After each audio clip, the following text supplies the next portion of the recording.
Jesus warned of this final trap before the rapture, the danger hidden in plain sight. Listen to me for a moment, not as a teacher speaking at you, but as a fellow believer speaking with you heart to heart. There is something Jesus Christ warned us about that most people rush past, not because it's hidden in complex theology, but because it sounds too familiar, too normal, too safe. And that is exactly why it is so dangerous.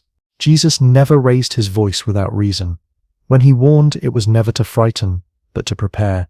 And when he spoke about the last days, he did not focus first on chaos, wars, or disasters. He focused on the condition of the heart. He focused on deception that feels comfortable, faith that becomes routine, and lives that slowly drift into spiritual sleep while still calling his name. Many believers today are watching the world for signs, but few are watching their own hearts. We assume that because we believe, because we know the scriptures, because we expect the rapture, we are automatically ready. But Jesus' warnings were not aimed at unbelievers. They were aimed at people who thought they were standing firm. This final trap doesn't pull people away from Jesus overnight. It slowly dulls urgency. It softens conviction.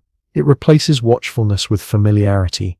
And before anyone realizes what has happened, the heart that once burned with expectation has settled into comfort. I'm not here to accuse you. I'm here to wake you up, just as Jesus tried to wake his disciples. Because the most dangerous moment is not when faith is attacked, but when faith falls asleep. And if there was ever a time to listen carefully to Jesus' words, it is now. Part 1. Jesus never warned without a reason.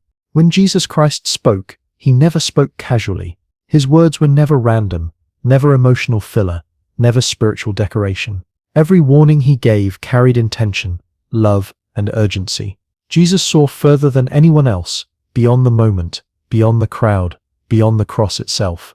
He saw the generations that would follow, especially those living close to the end. One of the most common mistakes believers make today is assuming that Jesus' warnings were meant mainly for the people standing in front of him 2,000 years ago. We read his words as history instead of instruction. But Jesus spoke with the future in mind. He spoke knowing that a final generation would need his warnings more than any other. When Jesus warned about deception, he did not speak lightly. He said many would be deceived. Not a few. Not only those outside the faith, many. That should stop us in our tracks. Because deception only works on people who believe they are secure. No one is deceived on purpose. Deception succeeds when confidence replaces vigilance. Jesus never taught that faith automatically equals readiness. In fact, much of his teaching challenges that assumption. He spoke of people who called him Lord but were not known by him. He spoke of servants entrusted with responsibility who grew careless while waiting. He spoke of those who began well but slowly drifted. And here is what we often overlook. Jesus directed these warnings toward his own disciples. The ones who walked with him. The ones who witnessed miracles. The ones who believed. If belief alone were enough, these warnings would not have been necessary. Jesus understood the human heart deeply. We rarely fall away through sudden rebellion. More often, we drift through familiarity. Comfort settles in. Urgency fades. We assume tomorrow will look like today. And little by little, spiritual alertness weakens. That is why Jesus emphasized watching, staying awake, and being ready. Those commands only make sense if spiritual sleep is possible. And spiritual sleep does not mean abandoning faith. It means faith becoming passive. Jesus warned because he knew the final generation would face a unique danger. Not only persecution, not only denial, but distraction, delay, comfort, a slow loss of urgency while still believing all the right things. Notice this carefully. Jesus did not first warn his followers to fear the Antichrist. He warned them to guard their hearts, not to assume, not to grow dull, because a dull heart is easier to trap than a rebellious one. His warnings matter now more than ever. The closer we get to the end, the more subtle the danger becomes. Jesus warned not because he doubted his followers, but because he loved them enough to prepare them. Part 2. The nature of the final trap. The most dangerous trap is never the one that looks evil. It is the one that feels harmless. Jesus' final warnings reveal something deeply unsettling. The greatest threat before the end would not look like open rebellion or obvious darkness. It would look like normal life. People eating, drinking, marrying, planning, building, Nothing sinful on the surface. Life continuing as usual. That is what makes the final trap so effective. It does not pull people away from faith. It pulls urgency out of faith. It does not convince people to reject Jesus. It convinces them to delay readiness. It quietly whispers, "You still have time." This trap works inside belief, not outside it. People still pray, still attend church, still talk about the rapture, but their hearts are no longer watching. Expectation turns into assumption. Relationship slowly turns into routine. Jesus warned about a servant who says in his heart, "My master delays." That single sentence exposes the trap. Delay changes behavior. When people believe there is time, priorities shift, watchfulness fades, compromise becomes easier, distraction feels justified. Notice something important. The servant did not stop believing the master was coming. He simply believed it would not be soon. That is the trap. The enemy does not need believers to deny the rapture. He only needs them to stop expecting it daily. He does not need people to abandon Jesus. He only needs them to grow comfortable without Jesus at the center of their awareness. This trap thrives in comfort, in routine, in constant noise and distraction. It flourishes when life feels stable enough that eternity feels distant. That is why it is especially powerful in the final days. Jesus warned that even the elect could be deceived, not because truth disappears, but because attention does. Hearts become divided, focus shifts, eternal perspective fades behind daily pressure. The final trap convinces believers that being busy for God is the same as being close to God. That knowledge can replace intimacy. That activity can replace surrender. That familiarity can replace the fear of the Lord. And when urgency is lost, readiness soon follows. That is why Jesus never said, "Believe and relax." He said, "Watch." He never said, "Assume you are ready." He said, "Be ready." Because readiness is not a one-time decision, it is a posture of the heart. The final trap works quietly, slowly, comfortably, disguised as peace. But Jesus warned us because peace without watchfulness becomes sleep, and sleep is exactly what the final trap depends on. Part 3. Many will be deceived, who Jesus was really talking to.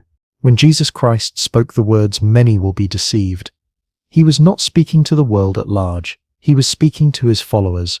That detail alone changes everything. Jesus was not issuing a general warning to humanity.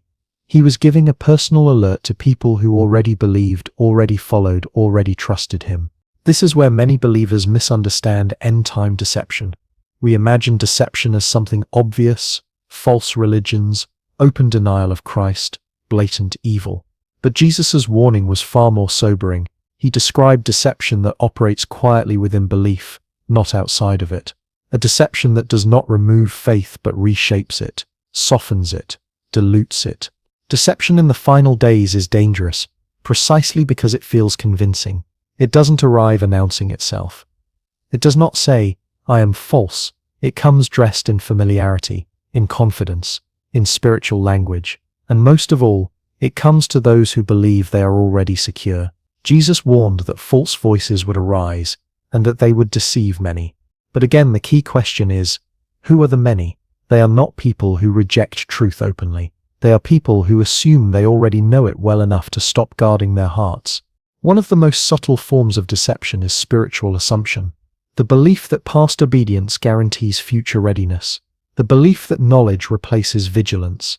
The belief that because we started well, we will automatically finish well. Jesus repeatedly challenged this mindset. He spoke of lamps that went out, of servants who fell asleep, of fields where weeds grew unnoticed among wheat. These are not images of rebellion. They are images of neglect. And neglect does not feel dangerous in the moment. It feels harmless. It feels reasonable. It feels justified by busyness, by exhaustion, by routine. This is why deception works best among sincere believers. Because sincerity can blind us to the need for self-examination. We confuse intention with condition. We assume that because our hearts once burned, they still do. Jesus never said deception would only target those outside the faith. In fact, he warned that deception would be so persuasive that even those who considered themselves chosen could be affected. That is not a statement meant to cause fear. It is meant to produce humility. Humility is the antidote to deception. A humble heart stays teachable. A humble heart keeps listening. A humble heart keeps watching. But a confident heart that stops checking itself becomes vulnerable, even if it is well-meaning. Jesus warned because he knew something we often forget. The longer we walk with God, the easier it is to rely on memory instead of relationship. We remember how close we once were. We remember what God once did, and slowly we begin living on yesterday's oil. Deception doesn't always change what we believe. Sometimes it changes how seriously we live what we believe. And that is why Jesus' warning was not dramatic. It was surgical. He wasn't trying to scare his followers. He was trying to keep them awake. Part 4. The Trap of Spiritual Sleep. Spiritual sleep is not the absence of faith. It is the absence of awareness. This is one of the most uncomfortable truths Jesus revealed. A person can believe in him, serve him, speak his name, and still be asleep. Spiritual sleep does not mean rejecting truth. It means losing sensitivity to it, losing urgency, losing expectation. Jesus warned his disciples again and again to stay awake. That command alone tells us something important. Sleep is possible, and not just for unbelievers, but for followers. Spiritual sleep does not happen overnight. It happens gradually, quietly, almost invisibly. It begins when watchfulness is replaced by routine, when prayer becomes habit instead of hunger, when scripture becomes familiar instead of piercing. People who are spiritually asleep often don't feel far from God. That's what makes it so dangerous. Sleep feels like rest. It feels peaceful. It feels safe. But rest without alertness becomes vulnerability. Jesus described people in the last days as continuing life as normal, eating, drinking, marrying, until sudden interruption. Not because these activities were sinful, but because they consumed attention. Hearts became anchored to the present world instead of anchored to eternity. Spiritual sleep thrives in comfort. When life feels manageable, urgency fades. When faith becomes socially acceptable, watchfulness weakens. When days are full, prayer becomes squeezed to the margins. Jesus did not warn his followers to avoid life. He warned them not to lose focus while living it. The danger of spiritual sleep is not that people stop believing Jesus is coming. It's that they stop living like he could come at any moment. And when expectancy fades, preparation fades with it. Sleep dulls discernment. A sleeping heart does not easily recognize subtle compromise. It does not notice small shifts in priority. It does not feel alarm when love grows colder or passion weakens. This is why Jesus' call to wake up is always personal. He never said, make sure others are awake. He said, you watch, you be ready, you stay alert. Because no one can stay awake for you. Spiritual sleep convinces believers that delay is harmless, that tomorrow is guaranteed, that there will always be time to get serious later, but later is the enemy of readiness. Jesus did not warn about sleep because he wanted anxious followers. He warned because he wanted present ones, awake ones, hearts that live with eternity in view. And this is the turning point. Because the moment you recognize the danger of spiritual sleep is the moment you can choose to wake up. Part 5. Why this trap works so well in the final days. There is a reason this final trap is so effective, and it is not because believers are weak. It is because the environment of the last days is perfectly designed to dull spiritual alertness without openly attacking faith. The enemy does not need to destroy belief when he can simply exhaust attention. Jesus understood this long before we lived in it. He knew the final generation would be surrounded by noise, constant information, constant urgency, constant distraction. Not all of it sinful. Much of it neutral, some of it even useful, but all of it competing for the most precious thing a believer has, attention of the heart. One of the reasons the trap works so well is because it hides behind good intentions. People are busy providing, building, serving, planning, fixing, improving. Life becomes full, days become crowded, and slowly, quietly, watchfulness slips from the center to the edges. The heart doesn't sit rebel. It gets tired. Comfort is another reason the trap succeeds. When survival is not threatened, urgency weakens. When faith does not cost much, it is easy to carry lightly. Jesus warned that the days before the end would feel ordinary, not chaotic at first, not alarming, ordinary enough that people would settle in instead of looking up. Routine is powerful. It trains the heart to expect tomorrow to be like today, and once that expectation settles, Readiness becomes abstract. The return of Christ becomes a belief instead of a living anticipation. Technology and constant connection amplify this effect. Minds are always engaged, always processing, always reacting. Silence becomes rare. Reflection becomes uncomfortable. And yet watchfulness requires space. Space to listen, space to notice, space to examine the heart. Another reason this trap works so well is because it does not attack doctrine. Believers still affirm truth, still confess faith, still speak about the rapture. But belief without posture becomes fragile. Knowledge without vigilance becomes dangerous. Jesus warned that love would grow cold, not disappear, cool, slowly, gradually. Coldness doesn't shock, it numbs. And here is the hardest truth. Many believers mistake peace for preparedness. They feel calm, so they assume they are ready.